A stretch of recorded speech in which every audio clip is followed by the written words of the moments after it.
ஆண்டவராகிய இயேசு கிறிஸ்துவின் பரிசுத்த நாமத்திற்கு மகிமை உண்டாவதாக. இந்த நாளிலேயும் நாம் பவுல் அப்போஸ்தலன் பிலிப்பியருக்கு எழுதிய கடிதம் 4ஆம் அதிகாரம், பிலிப்பியர் 4ஆம் அதிகாரத்தில் 1, 2, 3 ஆகிய வசனங்களை நாம் கவனிக்கவிருக்கிறோம். பிலிப்பியர் 4ஆம் அதிகாரம் 1 முதல் 3 வரை உள்ள வசனங்கள். ஆதலால் எனக்கு பிரியமும் வாஞ்சையுமான சகோதரரே, எனக்கு சந்தோஷமும் கிரீடமுமானவர்களே, பிரியமானவர்களே, இந்தப்படியே கர்த்தருக்குள் நிலைத்திருங்கள். இந்த வார்த்தையை சொல்லும்போது, எனக்கு பிரியமும் வாஞ்சையுமான சகோதரரே, எனக்கு சந்தோஷமும் கிரீடமுமானவர்களே, பிரியமானவர்களே என்று பவுல் அப்போஸ்தலன் இந்த சபையாரை கூறுவதை நாம் கவனிக்கிறோம். உண்மையாகவே இந்த சபையார் பவுலுக்கு மிகவும் பிரியமான சபையார் தான். ஊழியத்திற்காக மக்கதோனியா பிராந்தியத்திற்கு பரிசுத்த ஆவியானவரால் அவர் வழிநடத்தப்பட்டார். சுவிசேஷ ஊழியத்தை நிறைவேற்றுவதற்கு தன்னுடைய 2வது மிஷனரி பயணத்தின் போது வலது பக்கம் போகலாமா அல்லது இடதுபுறம் போகலாமா என்றெல்லாம் யோசித்து கொண்டிருந்த போது பரிசுத்த ஆவியானவர் தடை செய்தார் என்று எழுதப்பட்டிருக்கிறது. இரவிலே ஒரு மக்கதோனிய தேசத்தான் வந்து எங்களுக்கு உதவி செய்யுங்கள் என்று கூறுவதை போன்றிருந்தது. ஆகவே அதை கர்த்தருடைய சித்தம் என்று அறிந்து மக்கதோனியாவுக்கு கடந்து போனார்கள். பிலிப்பி பட்டணத்தில் போனார்கள். இந்த பிலிப்பி பட்டணம் நேர்த்தியாய் வடிவமைக்கப்பட்ட ஒரு பட்டணம். அரசாங்க உத்தியோகத்திலிருந்து, இராணுவத்திலிருந்து பணியாற்றி ஓய்வு பெற்றவர்கள், பெரிய தனவந்தர்கள், மெத்த படித்தவர்கள், உயர்ந்த அந்தஸ்தில் இருக்கிறவர்களால் அந்த பட்டணம் நிரம்பி இருந்தது. ரோமர்களுடைய காலனி அது. ரோம் பட்டணத்தில் எப்படி வாழ்க்கை முறை இருந்ததோ அப்படியே இங்கேயும் வாழ்க்கை முறை வைத்துக் கொண்டார்கள். அங்கே என்ன பெயர் வைத்தார்களோ அதே பெயர், அங்கே என்ன ஆடை அலங்காரம் செய்து கொண்டார்களோ அதே ஆடை அலங்காரம் பிலிப்பி பட்டணத்திலும் இருந்தது. அங்கே என்ன பெயர் வைத்தார்களோ அந்த பெயர் தான். அங்குள்ள பண்டிகையில் தான் இவர்களுக்கு பண்டிகை. அப்படியே ரோம் பட்டணத்தை காப்பி அடித்தது போல இந்த பிலிப்பி பட்டணம் இருந்தது. இந்த பட்டணத்தில் சுவிசேஷம் அறிவிக்க வந்தபோது அதிக பாடுகள் இருந்தது. ஆற்றங்கரை ஓரமாய் போய் ஜெபித்து கொண்டிருந்தார். தொடர்ச்சியாக இப்படி போவதை சில பெண்கள் பார்த்தார்கள். இவர்கள் யார், என்ன செய்து கொண்டிருக்கிறார்கள் என்று அவர்களுக்கு புரியாதபடினால், ஒருவேளை இவர்கள் நம்முடைய பகுதியை சேர்ந்தவர்கள் அல்ல, ஒற்றர்களாக இருக்கலாம், அல்லது நமக்கு தீமை செய்யக்கூடிய ஒரு கூட்டமாக, குழுவாக இருக்கலாம். ஆகவே தைரியமான ஒரு தொழிலதிபர் பெண் லீதியாள், அவளோடு கூட சேர்ந்து சில பெண்கள் அதை கண்காணித்தார்கள். அவர்களை போய் கேள்வி எழுப்பினார்கள். நீங்கள் என்ன செய்து கொண்டிருக்கிறீர்கள்? இங்கே அடிக்கடி வருகிறீர்கள், என்ன செய்கிறீர்கள்? பவுல் அவர்களுக்கு சுவிசேஷத்தை கூறினார். லீதியாளுடைய இருதயத்தை கர்த்தர் திறந்தார். ஐரோப்பிய தேசத்துக்கே வாசல் திறக்கப்பட்டது. இயேசு கிறிஸ்துவை அவள் சொந்த ரட்சகராக ஏற்றுக்கொண்டாள். அவள் ஒரு பெரிய தொழில் அதிபர். பட்டாடைகளையும் விலையுயர்ந்த வஸ்திரங்களையும் உருவாக்கக்கூடிய பெரிய தொழிற்சாலை அவளுக்கு இருந்தது. சில 100 பேர் அவளிடத்தில் அந்த பட்டறையில் வேலை செய்து கொண்டிருந்தார்கள். அநேகர் இயேசுவை ஏற்றுக்கொண்டார்கள். அங்கு ஒரு பெரிய கலகமும் கலவரமும் நடந்தது. அங்கு ஒரு குறி சொல்லுகிற ஆவியை உடைய ஒரு பெண் இயேசு கிறிஸ்துவை ஏற்றுக்கொண்டாள். அதனால் பிரச்சனை, கலவரம் பெரிதாகியது. பிலிப்பி சிறையில் பவுலையும் சீலாவையும் அடித்து உதைத்து தொழுமரத்தில் கட்டி வைத்து காயப்படுத்தி குற்றுயிராக்கினார்கள். அவர்கள் துதித்து பாடிய போது இரவோடு இரவாக சிறைச்சாலையின் கதவுகள் திறக்கப்பட்டது. அங்கிருந்த கைதிகளுடைய விலங்குகள் கலட்டப்பட்டு உடைந்து சிதறி அத்தனை பேரும் சூழ்ந்து வந்து இயேசு கிறிஸ்துவுடைய நற்செய்தியை கேட்டார்கள். ஜெயில் அதிகாரிகள் மனம் திரும்பினார்கள். பட்டணத்தில் பெரிய மாற்றம் உண்டானது. பெரிய விலை கொடுத்து இந்த சபையை அவர் ஸ்தாபித்தார். இந்த சபை பவுலுக்கு மிகவும் பிரியமான சபையாய் மாறிற்று. நல்லா படித்தவர்கள், வசதி உடையவர்கள், தொழிலதிபர்கள், அநேக சிறப்பு பெற்றவர்கள் சபையிலே பெரும்பான்மையாக கூடி வந்தார்கள். பெரும் தொகையை சுவிசேஷத்திற்கு என்று கொடுத்தார்கள்.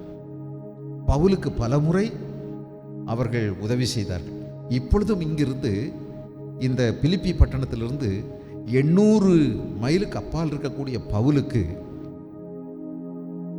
நிறைய பொருட்கள், பணம், உபகரணங்கள், தேவையான ஆடைகள் இவைகளையெல்லாம் கொண்டு அவரோடு கூட இருந்து சில மாதங்கள் அவருக்கு பணிவிடை செய்ய ஒரு குழுவாக போயிருக்கிறார்கள். அவர்களிடத்தில் தான் இந்த கடிதத்தை எழுதி பவுல் அப்போஸ்தலன் திரும்பி அனுப்புகிறார். இவர்கள் மிகவும் பிரியமானவர்கள். பவுல் அநேகரை ஆதாயப்படுத்தினார். பரலோகத்திலே போகும்போது நம்ம எல்லாருக்கும் கிரீடங்கள் கொடுக்கப்படும் தான். அப்படி வெளிப்படுத்தின விசேஷம் சொல்லுகிறது. அந்த கிரீடங்களில் அலங்காரங்கள் இருக்கும், முத்துக்கள் பதிக்கப்பட்டிருக்கும். நீங்களும் நானும் ஆத்துமாக்களை ஆதாயம் செய்வோமானால் அந்த ஆத்துமாக்களுக்காக ஆண்டவர் ஒவ்வொருவருக்கும் நமக்கு நாம் சம்பாதித்த ஆத்துமாக்களின் கணக்கின்படி முத்துக்கள் பதிக்கப்பட்ட கிரீடங்களை கர்த்தர் நமக்கு கொடுப்பார். நம்முடைய கிரீடங்கள் ஜொலிக்கும். தானியேலின் புத்தகம் சொல்லுகிறது, ஞானவான்கள் ஆகாய மண்டலத்தில் உள்ள சுடர்களைப் போல அவர்கள் பிரகாசிப்பார்கள். இந்த ஞானவான்கள் யார்? ஆத்துமாக்களை ஆதாயம் பண்ணுகிறவன் தான் ஞானவான். ஆத்துமாக்களை ஆதாயம் பண்ணுகிறவர்கள், அநேகரை நீதிக்கு உட்படுத்தினவர்கள் பரலோக ராஜ்யத்தில் பிரகாசிப்பார்கள். நீங்களும் நானும் மரிப்பதற்கு முன்பதாக நம்முடைய கிரீடத்திற்கு அநேக முத்துக்களை நாம் சம்பாதிக்க வேண்டும். எத்தனை முத்துக்கள் நம்முடைய கிரீடத்திலே நாம் சம்பாதித்திருப்போம் என்று யோசித்து பாருங்கள். நீங்கள் மாளும்போது உங்களை நித்திய வீட்டில் ஏற்றுக்கொள்வார் உண்டாகும்படி அனித்தியமான இந்த உலக பொருட்களினாலே அநேக நண்பர்களை, ஆத்துமாக்களை சம்பாதியுங்கள் என்று இயேசு கிறிஸ்து சொன்னதை நினைவில் வைத்துக் கொள்ளுங்கள். ஆகவே இந்த நாட்கள் சுவிசேஷத்தை நாம் சீக்கிரத்திலே சொல்லி ஆக வேண்டும். நாம் இருக்கக்கூடிய கிராமத்திலே, நம்மை வைத்திருக்கிற இடத்திலே நாம் தேவனுடைய காவலாளிகளாக இருக்கிறோம். மக்களுடைய ஆத்துமாவுக்காக நாம் விழிப்பாக இருக்க வேண்டும். அவர்களை, அந்த கிராமத்தை ஆளுகை செய்கிற அந்தகார சக்திகளுக்கு எதிராக நாம் ஊக்கமாய் ஜெபிக்க வேண்டும். அவருடைய வல்லமைகள் சிதறடிக்கப்படும்படி நாம் ஜெபிக்க வேண்டும். ஆகவே நமக்கு முக்கிய பொறுப்பு இருக்கிறது. 2வது வசனம், கர்த்தருக்குள் ஒரே சிந்தையாக இருக்க ஏயோதியாளுக்கும் சிந்திக்கேயாளுக்கும் புத்தி சொல்லுகிறேன். அன்றியும் என் உத்தம கூட்டாளியே, அவர்களுக்கு உதவியாயிருக்கும்படி உன்னையும் வேண்டிக் கொள்கிறேன். அவர்கள் கிளமந்தோடும் மற்ற என் வேலையாட்களோடும் கூட சுவிசேஷ விஷயத்தில் என்னோடு கூட மிகவும் பிரயாசப்பட்டார்கள். அவர்களுடைய நாமங்கள் ஜீவ புஸ்தகத்தில் எழுதியிருக்கிறது. கர்த்தருக்குள் ஒரே சிந்தையாக இருக்க ஏயோதியாளுக்கும் சிந்திக்கையாளுக்கும் புத்தி சொல்லுகிறேன். சபையில் இருக்கக்கூடிய 2 முக்கியமான பேரெடுத்த பிரபலமான பெண்கள், ஒன்று ஏயோதியா, இன்னொன்று சிந்திக்கேயா. 2 பேர், ஏயோதியா, சிந்திக்கேயா, 2 பேர் இருக்கிறார்கள். இவர்கள் வெகு நாட்களாக ஒரே சிந்தை இல்லாமல் இருக்கிறார்கள். இவர்களுக்குள்ளே மன வருத்தம் இருக்கிறது, மனக்கசப்பு இருக்கிறது, உறவிலே பிளவு இருக்கிறது, உறவு முறிந்து போயிருக்கிறது. இவர்கள் ஒருவரோடொருவர் நல்மனம் பொருந்தாமல் இருக்கிறார்கள். ஆகவே 3வது வசனத்தில் பவுல் சொல்லுகிறார், அன்றியும் என் உத்தம கூட்டாளியே, அவர்களுக்கு உதவியாக இருக்கும்படி உன்னை வேண்டிக் கொள்கிறேன். எவர்களுக்கு? ஏயோதியா, சிந்திக்கேயா ஆகிய இருவருக்கும் உதவியாக இருக்கும்படி உங்களை வேண்டிக் கொள்கிறேன். கவனிக்கிறீங்களா உங்கள் வேத புஸ்தகத்தில்? அவர்களுக்கு, எவர்கள் என்று பாருங்கள், சிந்திக்கேயா, ஏயோதியா, இவங்க 2 பேருக்கு உதவியாக இருக்கும்படி உன்னை வேண்டிக் கொள்கிறேன். அவர்கள் எவர்கள்? ஏயோதியா, சிந்திக்கேயா. ஆகிய இருவரும் கிலமந்தோடும் மற்ற என் உடன் வேலையாட்களோடும் கூட சுவிசேஷ விஷயத்தில் என்னோடே கூட மிகவும் பிரயாசப்பட்டார்கள். அவர்களுடைய நாமங்கள், எவர்களுடைய நாமங்கள்? ஏயோதியா சிந்திக்கேயாவுடைய நாமங்கள் ஜீவ புஸ்தகத்தில் எழுதியிருக்கிறது. அப்படியானால் இவர்கள் நல்ல முதிர்ச்சியான பக்குவப்பட்ட 2 ஸ்திரீகள் சபையில். இவர்கள் பவுலோடு கூட உடன் வேலையாட்களாக இருந்து சுவிசேஷத்திற்காக அதிக பிரயாசப்பட்டிருக்கிறார்கள். சுவிசேஷத்திற்காக பல பிரயாசங்கள் பட்ட பெண்களுடைய பெயர்களுடைய பட்டியல் ரோமருக்கு எழுதின நிருபம் 16ஆம் அதிகாரத்தில் 1 முதல் 10 வரை உள்ள வசனங்களில் எழுதப்பட்டிருக்கிறது. பல பெண்களுடைய பெயர் இருக்கிறது. பெண்களை ஒரு போதைப் பொருளாகவும் ஆணாதிக்கமும் நிறைந்த ஒரு சமூகத்தில் பவுலோடு கூட எத்தனை பெண்கள் புரட்சிகரமான அளவில் சுவிசேஷ ஊழியத்தில் ஈடுபட்டிருக்கிறார்கள் பாருங்கள்.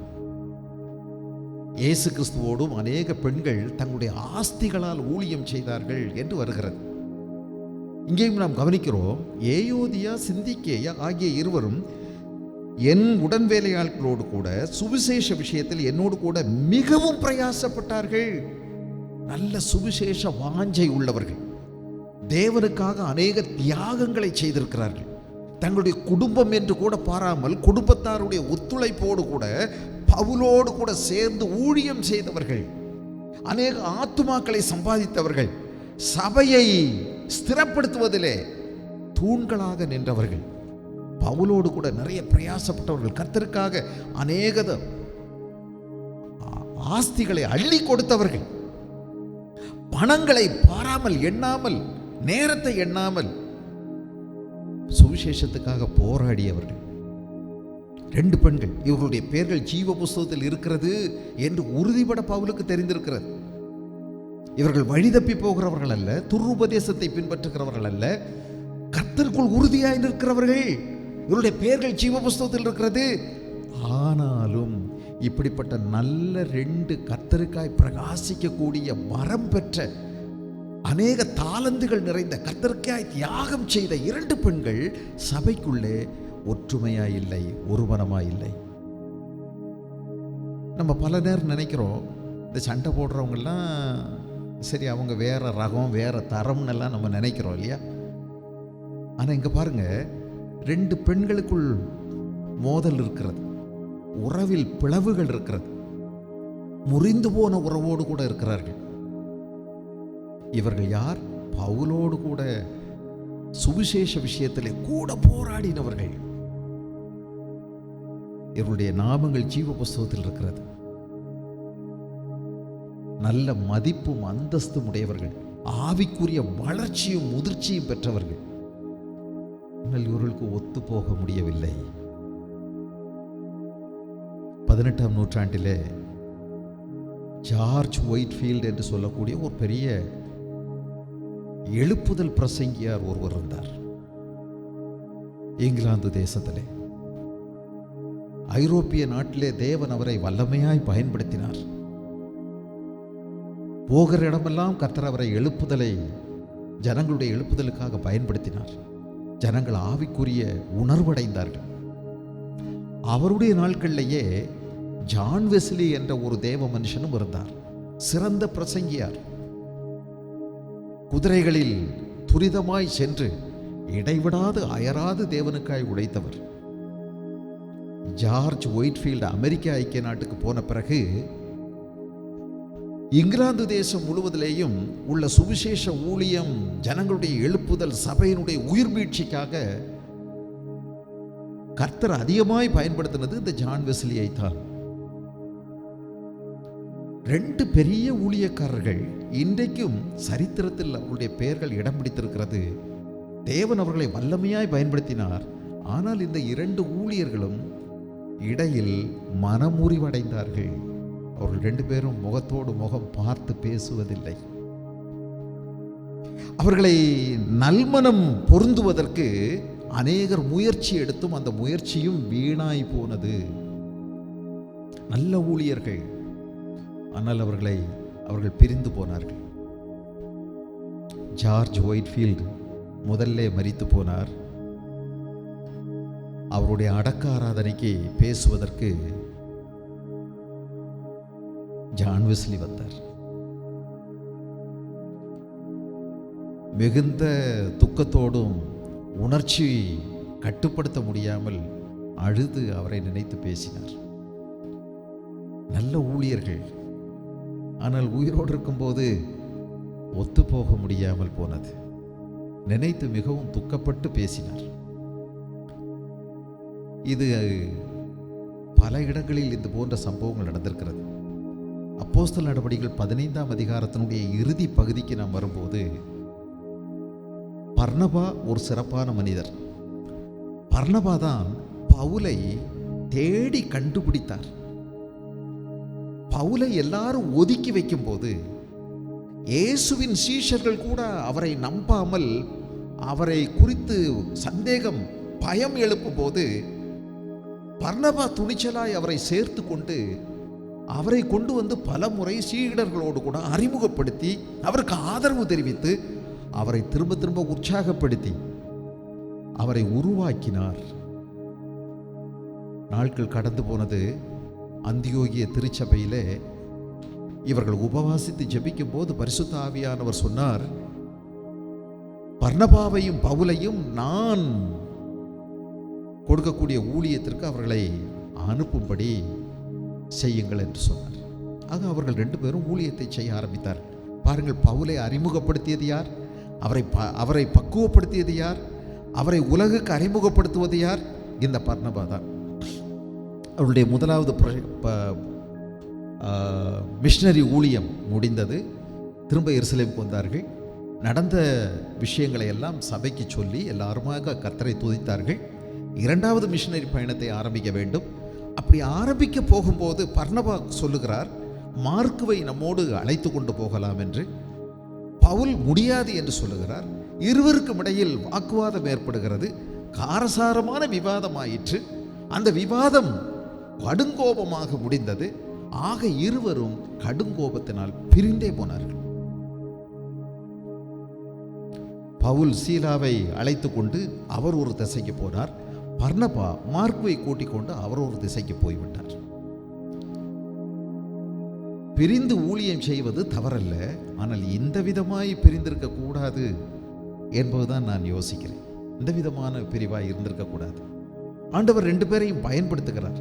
நல்ல தலைவர்கள், தேவனால் அற்புதமாய் பயன்படுத்தப்பட்டவர்கள், கர்த்தருக்காக வைராக்கியமாய் தங்களுடைய உயிரை கூட எண்ணாமல் பணயம் வைத்து வேலை செய்கிறவர்கள், அநேகரை உருவாக்குகிறவர்கள், அநேக ஆத்மாக்களை கர்த்தருக்கென்று வழி நடத்தினவர்கள். ஆனால் அவர்களுக்குள்ளே ஒரு மனம் இல்லாமல் போகிறது. இங்கே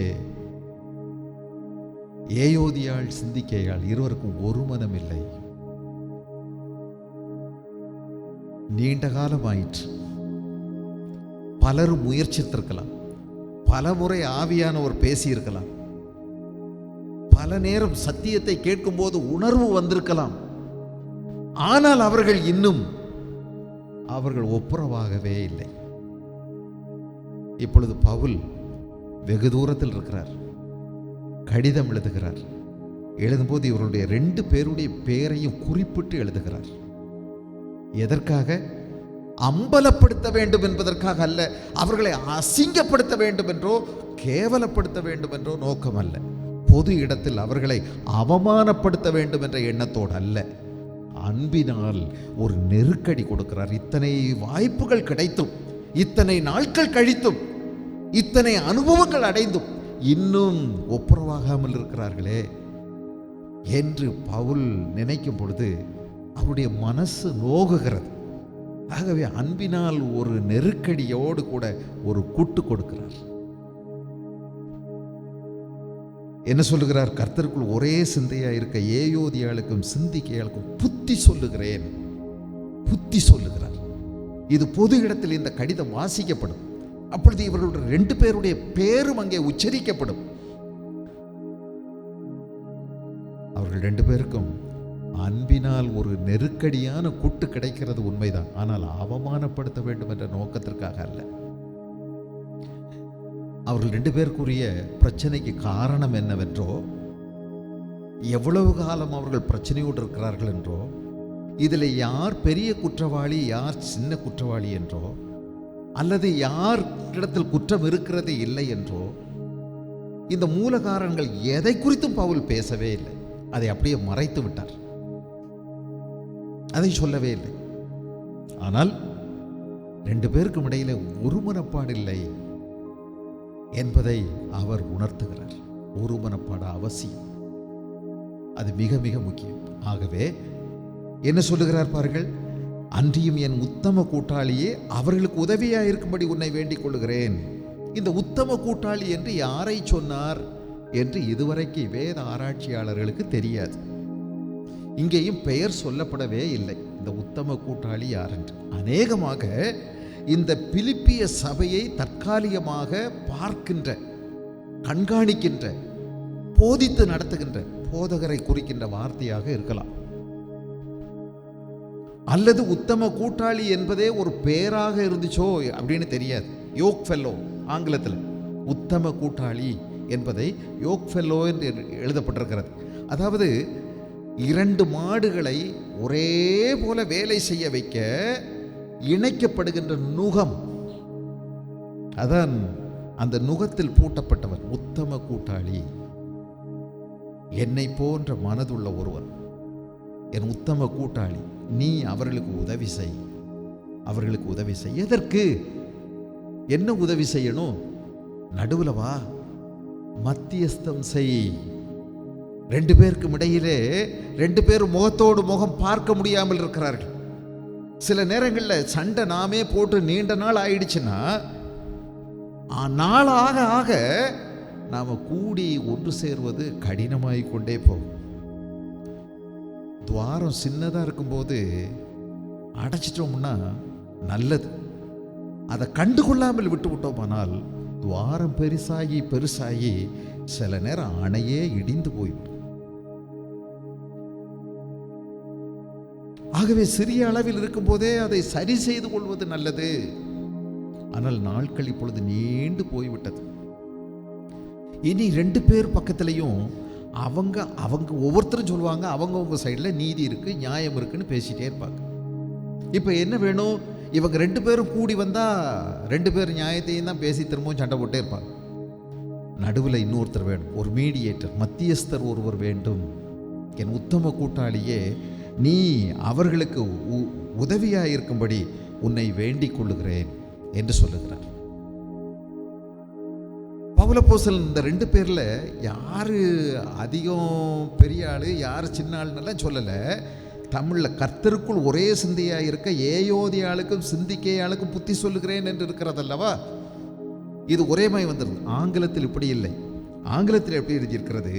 கர்த்தருக்குள் ஒரே சிந்தையாக இருக்க ஏயோதியாளுக்கும் புத்தி சொல்லுகிறேன், சிந்திக்கையாளுக்கும் புத்தி சொல்லுகிறேன் என்று இருமுறை வருகிறது.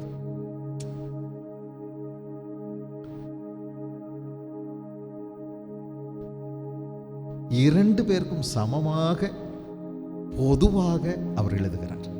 யாரையும் கூடவோ குறைக்கவோ இல்லை, சமமாக 2 பேரையும் சொல்லுகிறார்.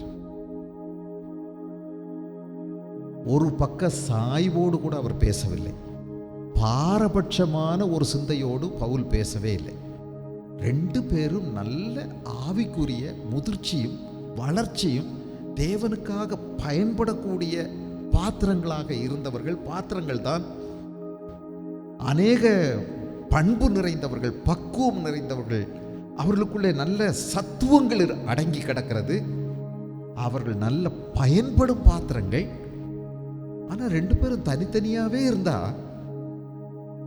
அது ஒரு அளவுக்கு தான் செய்ய முடியும். இந்த 2 பேரும் இணைஞ்சிட்டாங்கன்னு வச்சுக்கிடுங்க, 2 பேர்கிட்ட இருக்கக்கூடிய சக்தியும் இணையும் போது ஒரு பெரிய அபார சக்தி ஒன்று வெளிப்பட்டு சபைக்கு அது எவ்வளோ பிரயோஜனமாக இருக்கும், எவ்வளோ பேருக்கு அது பிரயோஜனமாக இருக்கும். சபையினுடைய வளர்ச்சிக்கு, ஒட்டுமொத்தமான முதிர்ச்சிக்கு அது மிகவும் உதவிகரமாக இருக்கும். ஆகவே தான் அவர் தனித்தனியாக 2 பேரையும் ஒன்று போல சமமாக மதிப்புடன் நடத்தி இதை எழுதுகிறார். நமக்கு இன்னைக்கு நிறைய நேரங்களில் நம்முடைய உறவுகளில் விரிசல் இருக்கு. கணவன் மனைவிக்குள்ள உறவுகளில் பிளவு இருக்கிறது, விரிசல் இருக்கிறது, மன ஒற்றுமை இல்லை. பெற்றோர்கள் பிள்ளைகளுக்கு இடையில நமக்குள்ள சரியான பேச்சுவார்த்தைகள் இல்லை. மாமியார் மருமகளுக்குள்ள உறவுகள் சீராக இல்லை. உடன் பிறந்த சகோதர சகோதரிகளோடு நம்முடைய உறவுகள் கரடு முரடாவே இருக்குது. பல உறவினர்களோடு நாம் நல்ல உறவை பேணி பாதுகாக்க முடியவில்லை. உறவுகளில் பிரச்சனை இருக்கிறது, நம்ம எல்லாருக்கும் இருக்கிறது. தேவன் நம்மை உறவுக்காகவே உருவாக்கி இருக்கிறார். ஆதாமையும் ஏவாளையும் அவருக்கு எதற்காக உருவாக்கினார்? தம்முடைய மகிமையின் புகழ்ச்சிக்காக அவர் உருவாக்கினார். அவர்களோடு கூட தம்முடைய அன்பை, தம்முடைய பரிசுத்தத்தை, தம்முடைய நீதியை, தம்முடைய உண்மையை, தம்முடைய மன்னிக்கும் தன்மையை, அவருடைய இரக்கத்தை, அவருடைய கிருபையை ஒட்டி தம்மை வெளிப்படுத்தி உறவு கொண்டாட விரும்பினார். அதற்காகத்தான் ஆதாமை ஏவாளை உருவாக்கினார். தேவதூதர்களோடு அதை செய்ய முடியவில்லை. ஆனால் இந்த அற்பமான மண்ணில் இருந்து செய்யப்பட்ட இந்த பலவீனமான மனுஷன், இவனோடு அவர் உறவு கொள்ள அவர் ஏன் அவனை உருவாக்கினார் என்றால், அவருடைய கிருபையை வெளிப்படுத்த, அவருடைய அன்பை கொட்டி வளர்க்க, அவருடைய பரிசுத்தத்தை அவர் வெளிப்படுத்த, அவர் மனிதனோடு உறவு கொள்ளவே மனிதனை உருவாக்கினார். ஆதாமையே ஏவாளையும் எதற்காக உருவாக்கினார்? உறவுக்காகவே உண்டாக்கினார், உறவுக்காகத்தான். ஆகவேதான் நமக்கு குடும்பம் இருக்கிறது, பெற்றோர்கள் இருக்கிறார்கள், பிள்ளைகள் இருக்கிறார்கள், மனைவி உண்டு, கணவர் உண்டு, உறவினர்கள் உண்டு. உறவுக்காகத்தான் நாம் உருவாக்கப்பட்டோம். உறவின் மூலமாகத்தான் நாம் தேவனை மகிமைப்படுத்த முடியும். உறவின் வழியில் தான் நாம் வளர்ச்சி அடைய முடியும். இந்த உறவின் வழியில் தான் நாம் ஆவிக்குரிய முதிர்ச்சியை அடைவதற்கு வழி இருக்கிறது. We grow in a true relationship. Christianity is not a religion. கிறிஸ்தவம் என்பது அது மதம் அல்ல, உறவு. தேவனோடு உறவு, மனிதனோடு உறவு. சிலர் சொல்லலாம், ஒருவேளை எனக்கு ஆண்டவரோடு நல்ல உறவு இருக்கிறது, மனுஷனோட உறவை வச்சு எனக்கு கவலை இல்லை. அவங்க என்ன நினைச்சாலும் சரி, அவங்க எப்படி இருந்தாலும் சரி, நான் அதை பற்றியெல்லாம் கவலைப்பட மாட்டேன். நான் ஆண்டவருக்கு முன்னாடி சரியாக இருந்தால் எனக்கு போதும். மனுஷன் என்ன நினச்சா எனக்கிட்ட அப்படின்னு அசட்டை பண்ணுவாங்க. ஆனால் வேதம் அப்படி சொல்லவில்லை. தான் ஒளியில் இருக்கிறேன், நடக்கிறேன் என்று ஒருவன் சொல்லியும் தன் சகோதரனை பகைத்தால் அவன் ஒளியில் நடவாமல் இருளில் நடக்கிறான் என்று வேதம் சொல்லுகிறது. கண்ட சகோதரனிடத்தில் அன்பு கூறாதவன் காணாத தேவனிடத்தில் எப்படி அன்பு கூறுவான்? நீ உன் சொந்த வீட்டில் நீ அன்பு கூறாத பட்சத்தில் நீ தேவனிடத்தில் அன்பு கூறுகிறாய் என்று சொல்வது அது போலித்தனமானது என்று வேதம் சொல்லுகிறது. நம்ம வீட்டில், நம்ம தனிப்பட்ட வாழ்க்கையில் உறவுகளை எப்படி வைத்திருக்கிறோம் என்பதை வைத்து தேவனோடு உள்ள உறவை கணிக்க முடியும் என்று வேதம் சொல்லுகிறது. உறவு மிகவும் அவசியமானது. ஆகவேதான் மிகவும் நேரம் எடுத்துக்கொண்டார். இந்த உறவு கட்டி எழுப்பப்பட வேண்டும், உறவுக்கு பாலம் அமைக்க வேண்டும், பிளவுபட்ட முறிந்து போன உறவுகளை ஒட்ட வேண்டும். உறவுகளில் பிரச்சனை வரத்தான் செய்யும், முட்டல்கள் மோதல்கள் நடக்கத்தான் செய்யும், உராய்வுகள் ஏற்படத்தான் செய்யும், இல்லையா? ஒரு மிஷின் ஓடிச்சுன்னா அங்கே உராய்வு ஏற்படும், சூடு ஏற்படும், சத்தம் உண்டாகும். இதெல்லாம் உண்டாகக்கூடாது அப்படின்னா, உறவில் பிரச்சனையே வரக்கூடாதுன்னா மையான கரையில் தான் பிரச்சனையே வராது. செத்தவங்க செத்தே போயிட்டாங்க, அவங்களுக்கு என்ன உறவு பிரச்சனை? அங்கே உரசல் ஒன்றும் கிடையாது, அங்கே போட்டி ஒன்றும் கிடையாது, மையான கரையாது. உயிரோட்டம் உள்ள சபை கூடி வருகிற இடங்களிலெல்லாம் மனுஷர்கள் தானே கூடி வர்றோம். நாம் ஒவ்வொருவரும் வித்தியாசமானவர்கள். நிச்சயமாய் நமக்குள்ளே முட்டல்கள், மோதல்கள், உரசல்கள், உராய்வுகள், சப்தங்கள் எழும்பத்தான் செய்யும், வேறுபாடுகள் இருக்கத்தான் செய்யும், கருத்திலே மோதல்கள் வரத்தான் செய்யும். நாம் ஒருவருக்கொருவர் நம்முடைய சிந்தைகளிலே வித்தியாசங்கள் இருக்கத்தான் செய்யும். தேவன் நம்ம எல்லாரையும் வித்தியாசமாய் உருவாக்கி இருக்கிறார். எல்லாரும் ஒன்று போல் இல்லை. ஒன்று போல் இருந்தால் இந்த உலகம் புதுமையை அறிய முடியாது.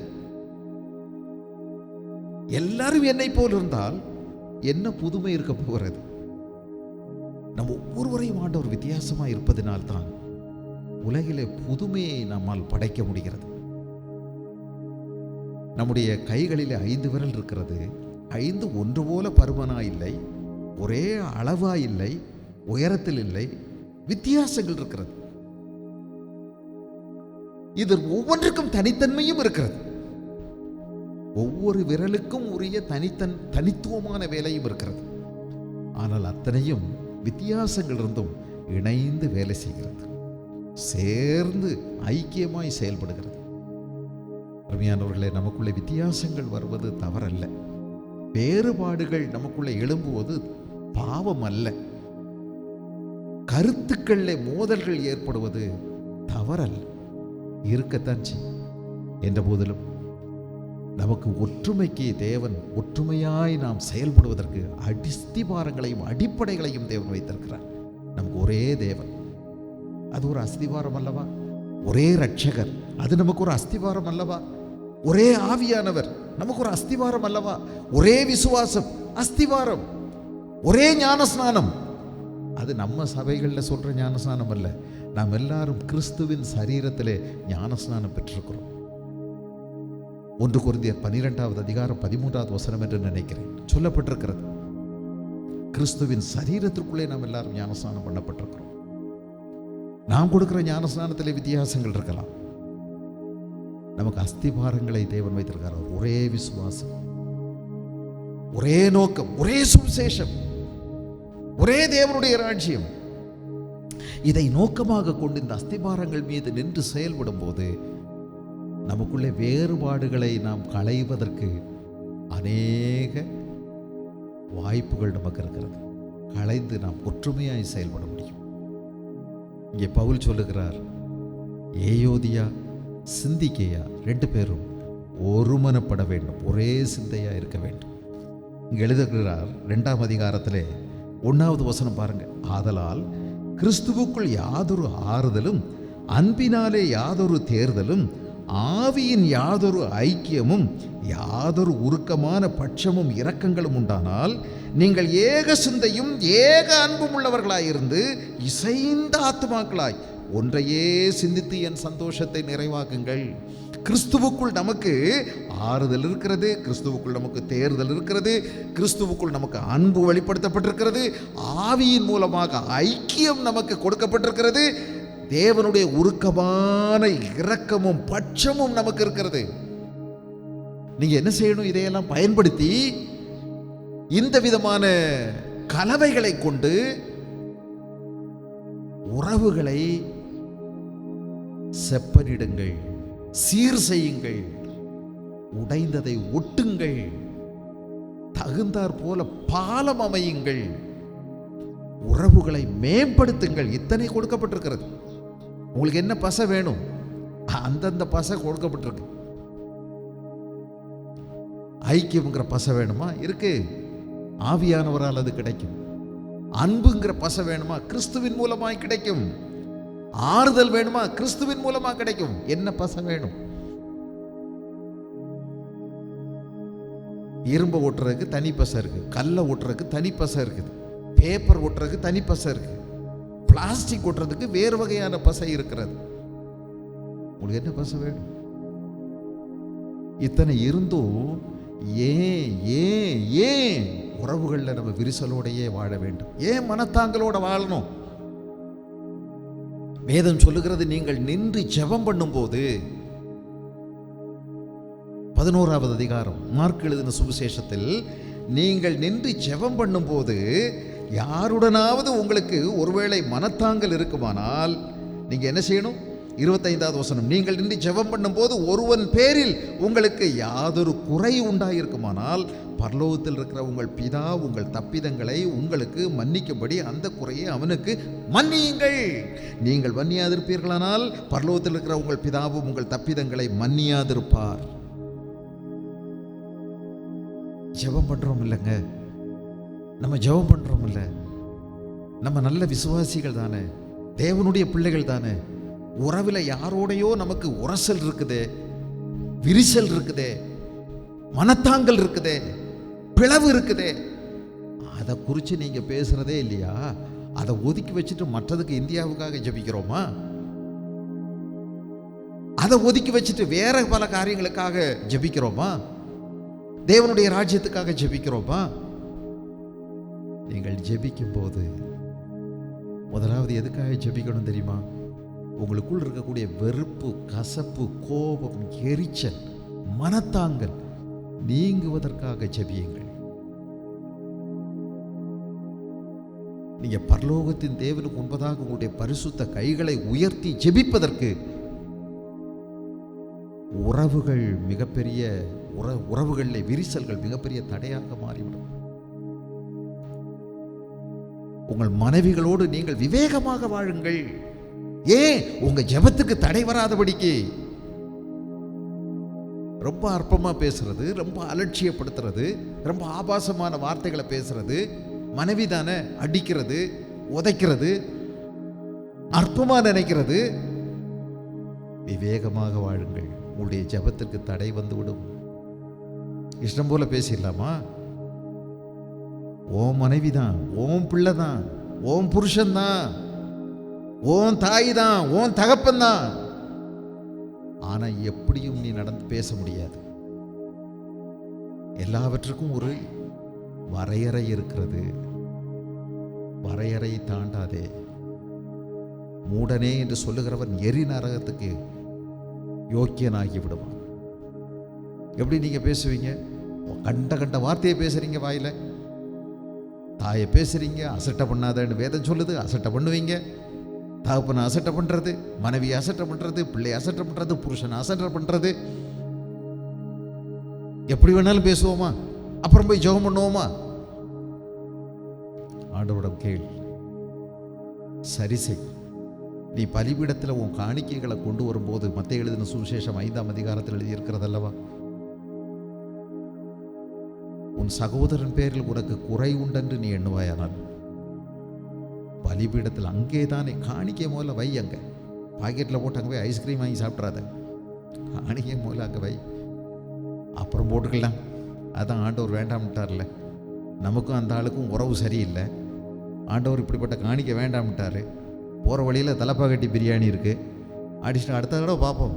ஆஹா, அதல்ல, நீ தேவனுக்கென்று நியமித்தது அது. வை முதல்ல பக்கத்தில் வச்சுட்டு முன்பு போய் உன் சகோதரனிடத்தில் ஒப்புரவாகு, பின்பு வந்து அதை எடுத்து திரும்ப காணிப்பீட்டில் போ. இதெல்லாம் எவ்வளோ சீக்கிரம் நடக்கணும் பார்த்தீங்களா? எவ்வளோ சீக்கிரத்தில் இதை நடத்தி முடிக்கணும். காணிக்கையை எடுத்து வச்சுட்டு பெட்டியில் போடல, மேசை மேலே வச்சுட்டு போய் ஒப்புரவாக்கிட்டு வந்து உடனே அதை எடுத்து போடு. திருடர்கள் இருப்பார்கள் இல்லையா, அதற்கு முன்பு ஜாக்கிரதையாய் செயல்படும். எவ்வளவு சீக்கிரத்தில் சரி பண்ண சொல்றாரு. ஏயோதியா சிந்திக்கையா எவ்வளவு நாளாக விட்டு வச்சுக்கிட்டு இருக்காங்க. எத்தனை பேர் இடையில சொன்னாலும் செய்ய மாட்டேங்கிறாங்க. இப்ப 800 மைல்களுக்கு அப்பால் இருக்கக்கூடிய பவுல் எழுதுகிறார், அன்பினால் அவர்களை உந்தி தள்ளுகிறார். என் உத்தம கூட்டாளியை நீ அவர்களுக்கு உதவி செய்ய என்று சொல்லுகிறார். Gets right, settle divisions. சரி பண்ணு. இருக்கத்தான் செய்யும், பிரச்சனை வரத்தான் செய்யும். சரி பண்ணுங்கள். உறவுகளை கட்டி எழுப்புங்கள். ரொம்ப அவசியமானது நமக்கு. ஆகவே ஜெபிக்க வேண்டும். ஆண்டவரே, என்னுடைய இருதயத்தில் உள்ள கசப்பு, வைராக்கியம், எரிச்சல், கோபம் என்னை விட்டு நீங்கும்படி செய்யும். வேதவாக்கியம் என்ன சொல்லுகிறது? எரிச்சலும் கசப்பும் கோபமும் பேய்த்தனமானது. யாக்கோப்பு எழுதின நிருபம் 3ஆம் அதிகாரத்திலே, உங்கள் இருதயத்திலே கசப்பான வைராக்கியம், விரோதம் வைத்தீர்களானால் நீங்கள் பெருமை பாராட்டாதிருங்கள். பெருமை பாராட்டாதிருங்கள். இப்படிப்பட்ட ஞானம் பரத்திலிருந்து இறங்கி வருகிற ஞானம் அல்ல, லௌகிக சம்பந்தமானது, ஜென்ம சுபாவத்துக்குரியது, பேய்த்தனத்துக்கு அடுத்தது. பேய்த்தனமானது இது. தேவனுடையது அல்ல. இந்த சரக்குகள் எல்லாம் உங்க இருதயத்தில் நீங்க மூட்டை மூட்டையா கட்டி வச்சிருக்கீங்கன்னா, நாள்பட்ட கோபம், நாள்பட்ட வைராக்கியம், நாள்பட்ட கசப்பு, நாள்பட்ட விரோதம், பழிவாங்கும் உணர்வு, யாரையோ நீங்க வச்சுக்கிட்டே இருக்கிறீங்க. பார்க்கும் போல உங்களுக்கு என்ன ஞாபகம் வருது? அன்னைக்கு அவ இப்படி சொன்னா, அன்னைக்கு இவன் இப்படி செஞ்சிட்டான், எங்களுக்கு இப்படி செஞ்சாங்க, எங்க குடும்பத்துக்கு அப்படி பண்ணாங்க. விரோதம், கசப்பு, கோபம், எரிச்சல், இவைகள் பேய்த்தனமானது. வைராக்கியமும் விரோதமும் எங்கே உண்டோ அங்கே கலகமும் சகல துர்ச்செய்கைகளும் உண்டு. இதை நீங்க வச்சிருக்க உங்க இருதயத்துக்குள்ள இதை வச்சிருப்பீர்களானால் நீங்கள் சூழ்ச்சி செய்து கொண்டே இருப்பீர்கள். நீங்கள் அவர்களை குறித்து நீங்கள் குற்றப்படுத்தி கொண்டே இருப்பீர்கள். பார்க்கும் போதெல்லாம் அவங்கள பத்தி நீங்க தப்பா பேசிட்டே இருப்பீங்க.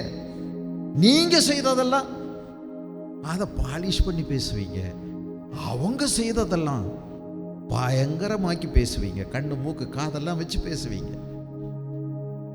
நமக்கு சாதகமா ஒரு கூட்டத்தை சேர்த்துக்கிட்டே இருப்போம். அவங்களுக்கு யாராவது சாதகமா யோசிக்கிறவங்கள கூட விஷம் ஊசி போட்டு நம்ம பக்கமா நம்ம திருப்ப பார்ப்போம். நம்ம உறவுகளை பாழாக்கி கொண்டே இருப்போம். இங்கே எழுதியிருக்கிறது, வைராக்கியமும் விரோதமும் எங்கே உண்டோ அங்கே கலகமும் சகல துர்ச்செய்கைகளும் உண்டு. அவங்களுக்கு எப்போ சாவு வராது, எப்போ அழிவு வராது, எப்போ நாசம் வராது, எப்போ கெட்டது நடக்கும் அப்படின்னு சொல்லி ஆசைப்பட்டுக்கிட்டே இருப்போம். அவர்களுக்கு ஒரு வீழ்ச்சி வந்து விட்டால் நம்முடைய இருதயம் நம்மை அறியாமல் சந்தோஷப்பட ஆரம்பித்து விடும்.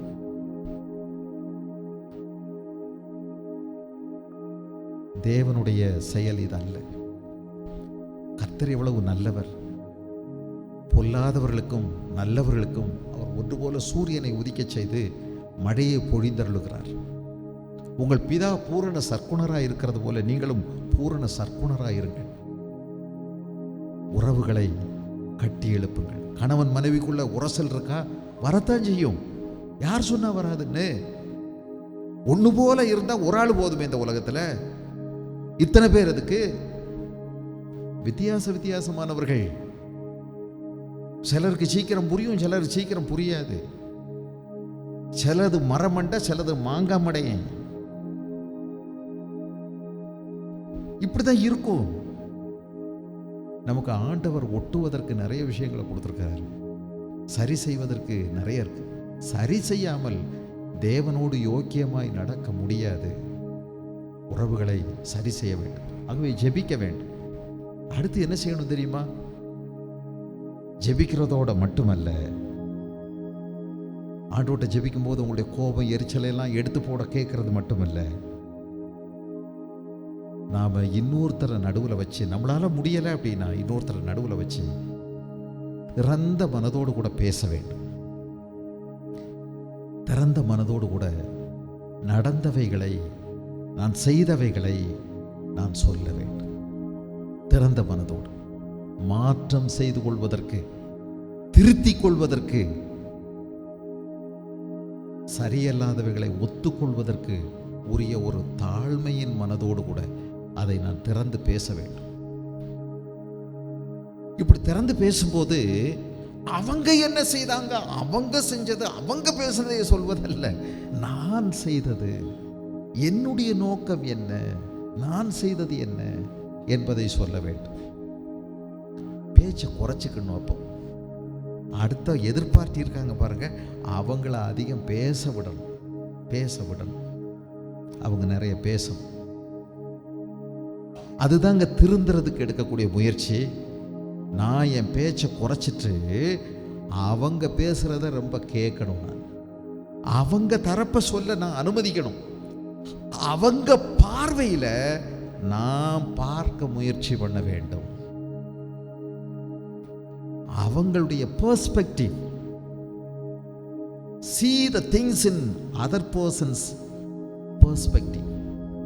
மற்றவர்களுடைய கண்ணோட்டத்தில் ஏன் அதை சொன்னாங்க, எதுக்காக அதை சொன்னாங்க, ஏன் அப்படி நடந்துக்கிட்டாங்க, அவங்கள சொல்ல விடுங்க. அவங்க நோக்கத்தை சொல்லட்டும். ரெண்டு பேரும் விசுவாசி தானே. உண்மையை சொல்லுங்கள். உறவுகளில் நேர்மையாயிருங்கள். Be honest. நீங்க செய்த குற்றங்களை ஒப்புக்கொள்ளுங்கள். குற்றங்கள் அங்கே ஒப்புக்கொள்ளுங்கள். ஆமாம், இது நான் செய்த தவறு என்று ஒப்புக்கொள்ளுங்கள். திருத்துவதற்கான வாய்ப்புகளை கொடுங்கள். மன்னிப்பை கொடுங்கள். மன்னிப்பை பெறுங்கள். மற்றவர்களுக்கு மரியாதை செலுத்துங்கள். அந்த எதிர்பார்ட்டி உங்களை விட பணத்தில் குறைஞ்சாளாக இருக்கலாம், அந்தஸ்தில் குறைஞ்சாளாக இருக்கலாம், ஜாதியில் குறைஞ்சாளாக இருக்கலாம், வயசில் குறைஞ்சாளாக இருக்கலாம், உங்கள் அளவுக்கு செல்வாக்குள்ள ஆளாக இல்லாமல் இருக்கலாம். அற்பமாக எண்ணிடாதீங்க. ரெஸ்பெக்ட் பண்ணுங்க அவங்கள. அங்கே தாங்க உறவு வளரும். எந்த மண்ணில் நல்லா வளரும்? கடலை செம்மண்ணில் தானே. இது மாதிரி நல்லா வளரணும்னா ரெஸ்பெக்ட், மரியாதை கொடுங்க. மரியாதை கொடுங்க. பிச்சைக்காரனாக இருந்தாலும் அவனுக்கு ஒரு ரெஸ்பெக்ட் இருக்கு. அவனுக்குரிய மரியாதையை கொடுங்க. எங்கே நீங்கள் மரியாதையை கொடுக்குறீங்களோ அங்கே தான் உறவை நம்ம கட்டி எழுப்ப முடியும். அலட்சியப்படுத்துவதும் அவமானப்படுத்தும் நோக்கமும் அசிங்கப்படுத்துவதும் ஆணவ போக்கும் உறவை கட்டி எழுப்பாது. இயேசு கிறிஸ்து சாந்தமுள்ளவர் என்று வேதம் சொல்லுகிறது. சாந்தம்னா என்ன? எல்லாத்துக்கும் சரிங்க, சரிங்க, அதுவும் சரிங்க, இதுவும் சரிங்க. தலையாட்டுற பொம்மை தஞ்சாவூர் பொம்மை கிடையாது சாந்தம்னா.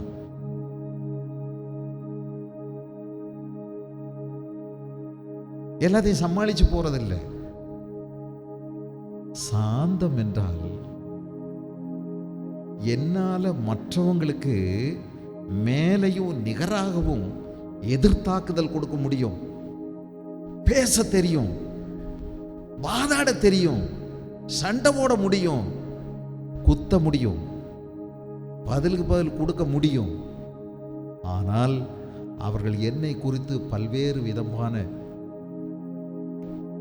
காரியங்களை, வதந்திகளையோ அல்லது என் மீது பலவிதமான புகார்களையோ என்னை குறித்து தூஷணமாயோ சொல்லும்போது நான் பதிலுக்கு பதில் செய்யாமல் இருப்பதுதான் சாந்தம். இயேசு கிறிஸ்து சாந்தம் உள்ளவராயிருந்தார். தாக்க தெரியாதா?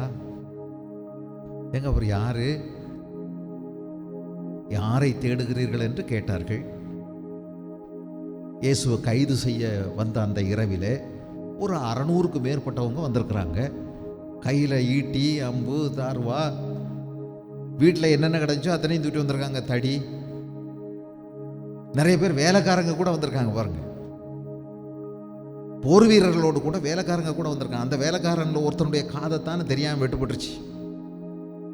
பேதுரு ஓங்கி வீசின போது அவர்கிட்ட வீச்சு வாழ் இருந்தது. அதனால் அந்த திருப்பாச்சி அருவா வச்சு வெட்டின போது குறி வச்சது கழுத்துக்கு. எவனாவது ஒருத்தனுடைய கழுத்தை போட்டுறணும்னு தான் போட்டார். அது தூக்க வெறியில் பாருங்க காதில் போய் பட்டுருச்சு. அது முறுக்குமாய் தனியாக துண்டா போயிடுச்சு.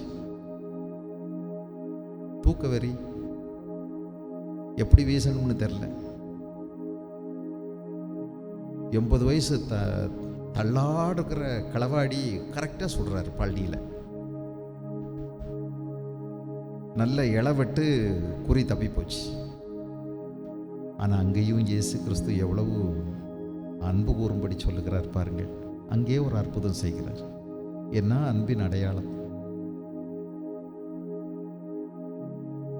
எல்லாரும் வந்திருக்காங்க. யாரை தேடுகிறீர்கள் என்று கேட்டார். நசரேயனாகிய இயேசுவை தேடுகிறோம். நான் தான் அப்படின்னு சொன்ன உடனே அத்தனை பேரும் பின்னாக போய் விழுந்தார்களே. அவற்றை என்ன வல்லமை குறைவு! நான் வேண்டிக் கொண்டால் என் பிதா 12 லேகியோனுக்கு அதிகமான தேவதூதர்களை அனுப்புவாரே. நீங்க ஒன்றும் எனக்காக சண்டை போட வேண்டிய அவசியம் இல்லையே. ஆனால் அவர் சாந்தம் உள்ளவர், மனத்தாழ்மை உள்ளவராயிருந்தார். என்ன விமர்சனம்! அவரை யாருங்க அவரை தெரிஞ்சு கூப்பிட்டாங்க? கல்யாண வீடு கூப்பிட்டாங்க. இவர் தேவாதி தேவன் தெரிஞ்சா கூப்பிட்டாங்க. கூப்பிட்டவங்க அவரை எங்கே விட்டாங்க தெரியுமா? வீதியிலே விட்டாங்க. நீங்கள் கட்டாயமாக கல்யாணத்துக்கு வரணும், நீங்கள் வந்தால் தான் நல்லா இருக்கும் அப்படின்னு சொல்லி கூப்பிட்டாங்களே. கூப்பிட்டவங்க எங்கே விட்டாங்க பார்த்தீங்களா? அவரை கல்யாணம் எல்லாம் மும்முரமாக நடந்துக்கிட்டு இருக்குது, எல்லாம் முடிஞ்சு போச்சு. ஒருத்தன் கூட வந்து வாங்க சாப்பிடுங்கன்னு கூட சொல்லலை. அதுதான் கல்யாணத்தில் அடிக்கடி சொல்லுவாங்க, வாங்க சாப்பிடுங்க, வாங்க சாப்பிடுங்க, வாங்க சாப்பிடுங்க, வாய் வலிக்க சொல்கிறது தான். இது கூட சொல்லக்கூடாதா இயேசுவுக்கு? சொல்லலைங்க, முடிஞ்சே போச்சு, அம்புட்டோம். இப்போ ஊத்துறதுக்கும் ஒன்றும் இல்லை, குடிக்கிறதுக்கும் ஒன்றும் இல்லை. பெரிய அங்கே நடந்த வேதனையை பாருங்க, பெரிய ரோதனை ஆயிடுச்சு. வேதனை இல்லை, படாத பாடு. ஐயோ எங்கே போகிறது, என்ன செய்கிறது? பெரிய கூட்டம், எதிர்பாராத கூட்டம். ஆனாலும் இயேசு போனார், ஆனாலும் இயேசு போனார். மதிக்காதவங்க வீட்டை மிதிக்காதன்னு இங்கே உள்ளவங்க சொல்கிறாங்க. மதிக்கவே இல்லை, ஆனால் அந்த வீட்டில் இயேசு மிதித்தார். அந்த வீட்டை கனப்படுத்தினார், அந்த கல்யாணத்தை மேன்மைப்படுத்தினார். அவருடைய வாழ்வை பாருங்க, என்ன முன்னுதாரணம். நம்ம எவ்வளவெல்லாம் சின்ன போய் உட்கார்ந்த போது நமக்கு இலை சின்னதாக போயிடுச்சுன்னு ரோசம் வந்து அப்புறம் ஒரு கல்யாணத்துக்கு போகாமல் போயிடுறான். நல்லா போங்க, தெரியாமல் தானே போட்டாங்க சின்ன இலை, வேணும்னா போட்டாங்க. போட்டுக்கிட்டே வரும்போது உங்களுக்கு வந்து சின்ன இலையாக போச்சு. ரோசம் வந்தால் கேட்டுருங்க, எனக்கு ஒரு பெரிய இலையாக போடுறான் அப்படின்னு சொல்லிடுங்க. இதை நினச்சிக்கிட்டு அந்த வீட்டுக்காரங்கள்ட்ட மூஞ்ச முகரையை காணிச்சுக்கிட்டு அப்படியே அவ்வளவுதான். எத்தனை வருஷம்ங்க இந்த கோபம்? எவ்வளவு நாள் இந்த வைராக்கியத்தை வச்சிருக்க போறீங்க? இதையே சொல்லி நம்முடைய பிரச்சனைகள் அத்தனையும் ரொம்ப அற்பமானதுன்னு பவுல் சொல்றார். அற்பமான இந்த பிரச்சனைகள், தேவதூதர்களை கூட நாம் ஒரு நாள் நியாயம் தீர்க்க போறோம். அப்படிப்பட்ட நாம நமக்குள்ள ஏற்படுகிற இந்த அற்ப வழக்குகளை சார்ட் அவுட் பண்ணிடக்கூடாது, செட்டில் பண்ணிடக்கூடாது. நீண்ட நாள் வச்சிருக்கிறோமே, ஏயோதியா சிந்திக்கையா நீண்ட நாளாக வச்சுக்கிட்டு இருக்காங்க. மற்றவங்களுடைய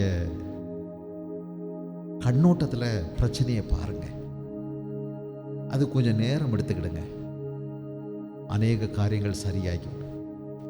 வேத வசனத்துக்கு கட்டுப்படுங்க, வேத வசனத்திற்கு கட்டுப்படுவோம். நம்முடைய நீதி அல்ல, தேவ நீதி, தேவ நீதிக்கு கட்டுப்படுவோம். வேத வசனத்தை ஒதுக்கி வச்சுட்டு சமாதானத்தை பற்றி பைபிள் பேசல. Peace at the expense of God's word, அதல்ல. தேவனுடைய வார்த்தையை ஒதுக்கி வச்சு சமாதானத்தை செய்ய சொல்லலை. வசனத்தின் அடிப்படையில் வசனம் நம்மை ஆளுகை செய்யட்டும், வசனம் ஆளுகை செய்யட்டும். என்ன சொல்லப்பட்டிருக்கிறது? எபேசியர் எழுதின நிருபத்தில் 4ஆம் அதிகாரம்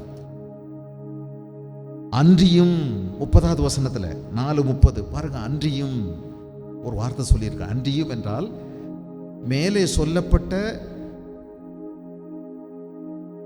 நல்ல விவரங்கள், அதுவும் அல்லாமல் மேலே சொல்லப்பட்ட கருத்துக்கள், கான்செப்ட், அதுவும் இல்லாம இன்னொரு கான்செப்டை நான் உங்களுக்கு சொல்றேன், இன்னொரு கருத்தை உங்களுக்கு சொல்றேன். என்ன? அன்றியும் நீங்கள் மீட்கப்படும் நாளுக்கென்று முத்திரையாக பெற்ற தேவனுடைய பரிசுத்த ஆவியை துக்கப்படுத்தாதிருங்கள். பரிசுத்த ஆவியானவரை துக்கப்படுத்தாதிருங்கள். எப்படி? புரியலையே. அதை மட்டும் துண்டா பார்க்காத. அங்க பாரு, அன்றியும்னு சொல்லியிருக்குது. அதனால இது இன்னொரு கருத்து அதோட சேர்த்து வாசி. 31 சகல விதமான கசப்பு, கோபம், மூர்க்கம், கூக்குரல், தூஷணம், மற்ற எந்த துர்க்குணமும் உங்களை விட்டு நீங்க கடவுது. பாருங்க, இதை நீங்க வச்சிருக்கும் போதுதான் பரிசுத்த ஆவியை துக்கப்படுத்தும். அன்றியும் நீங்கள் மீட்கப்படும் நாளுக்கென்று முத்திரையாக பெற்ற பரிசுத்த ஆவியானவரை துக்கப்படுத்தாதீர்கள் என்று வேதம் சொல்லும் போது எப்போ நம்ம துக்கப்படுத்துறோம்? கசப்பு, வெறுப்பு, துர்க்குணம், தூஷணம், கூக்குரல், 4 பேர் மத்தியில் சத்தமா பேசி இழிவுபடுத்தி விட்டுறணும். அவங்கள தெருவில் நின்று பேசணும், வம்புக்கு இழுக்கணும், எல்லாரும் தெரியணும் அவங்க இப்படி செஞ்சிட்டாங்க அப்படிங்கிறது. கூக்குரல், இதெல்லாம் நீ செய்யாத. பவுலே பாருங்க, இங்க இவங்க பிரச்சனையினுடைய உண்மையெல்லாம் தெரிஞ்சிருந்தும் கூட அதையெல்லாம் வீதிக்கு கொண்டு வரல. பார்த்தீங்களா? வீதிக்கு கொண்டு வராமல் அதையெல்லாம் ரகசியமாக மூடி மறைச்சிட்டார். அன்பு திரளான பாவங்களை மூடும். திரளான பாவங்களை அன்பு மூடும், மறைச்சிறார். அதனால கூக்குரல் இருக்கக்கூடாது, தூஷணம் இருக்கக்கூடாது, மற்ற எந்த துர்க்குணமும். அவங்கள்ட்ட போய் புரணி பேசுறது, இவங்கள்ட்ட போய் பற்ற வச்சு விடுறது, இவங்கள்ட்ட அதை பற்றியே பேசுறது மன்னிக்க முடியாத நம்முடைய தன்மைகள். அதனால என்ன சொல்லியிருக்குது, எப்போ பரிசுத்தாவியானவர் சந்தோஷப்படுத்த முடியும்? ஒருவருக்கொருவர் தயவாயும் மன உருக்கமாயும் இருந்து. மன உருக்கம். இந்த உருக்கம் யார்கிட்ட நம்ம செலவு பண்ணுவோம் தெரியுமா? யார்கிட்ட வரும் தெரியுமா? தாய் தகப்பனுக்கும் பிள்ளைகளுக்கும்.